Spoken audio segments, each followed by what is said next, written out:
Hello students, இந்த வீடியோவில் நம்ம பார்ப்போம் டேபிள் தான் நம்ம கிராஃப் கிரியேட் பண்ண போறோம். y வேல்யூ ஈக்குவேஷன் நம்ம சூஸ் பண்ணது இந்த கொஸ்டினுக்கு y is equal to 2x plus 2 இந்த ஈக்குவேஷனுக்கு தான் நம்ம டேபிள் கிரியேட் பண்ண போறோம். x ஓட வேல்யூ கொஸ்டின்லேயே கொடுத்துட்டாங்க, -3 to +3 தான். இப்போ ஃபர்ஸ்ட் x ஓட வேல்யூ -3 இருக்கும்போது y வேல்யூ என்ன எப்படி கண்டுபிடிக்கலாம்? ஈக்குவேஷன் வந்து நமக்கு 2x plus 2, அதாவது 2 multiplied by -3 plus 2 இப்படித்தான் ஒரு இதுக்கும் சால்வ் பண்ணணும்.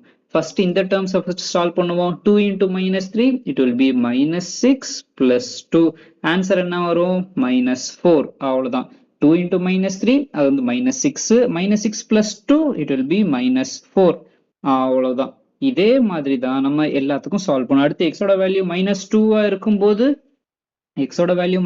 இருக்கும்போது y value 2 into -2 it will be -4. -4 plus 2 -2 வந்துடும்.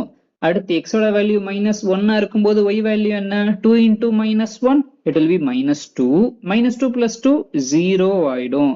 x ஓட வேல்யூ 0 இருக்கும்போது எப்படி சால்வ் பண்ணலாம்? அதே ஸ்டெப்ஸ் தான். 2 multiplied by 0 plus 2, அதாவது 2 into 0 நமக்கு 0 ஆயிடும். 0 plus 2 நமக்கு ஆன்சர் 2ன்னு கிடைக்கும். பாருங்க, ஒரு பேட்டர்ன் கிரியேட் ஆயிட்டு இருக்கு. 2 பிளஸ் பிளஸ்ஸா அப்படியே இன்க்ரீஸ் ஆயிட்டே போயிடலாம். பேட்டர்ன் மாறவே மாறாது. 2 plus 2 என்ன? 4. 4 plus 2 என்ன? 6. 6 plus 2 என்ன? 8. அவ்வளவுதான். எல்லாத்தையும் சால்வ் பண்ணணும் அவசியம் இல்லை. ஃபர்ஸ்ட் ஒரு 4 சால்வ் பண்ணா மட்டும் மிச்சதெல்லாம் நம்ம ஈஸியா சால்வ் பண்ணி முடிச்சிடலாம். அவ்வளவுதான். Super friends. இதே மாதிரி உங்களுக்கு வேற எந்த டவுட் இருந்தாலும் கமெண்ட்ல போஸ்ட் பண்ணுங்க. உங்களுக்கு ஆன்லைன் டியூஷன்ல இன்ட்ரெஸ்டடா இருந்துச்சுன்னா கமெண்ட்ல போஸ்ட் பண்ணுங்க. எங்க டீம் உங்களுக்கு கான்டாக்ட் பண்ணுவாங்க. பை.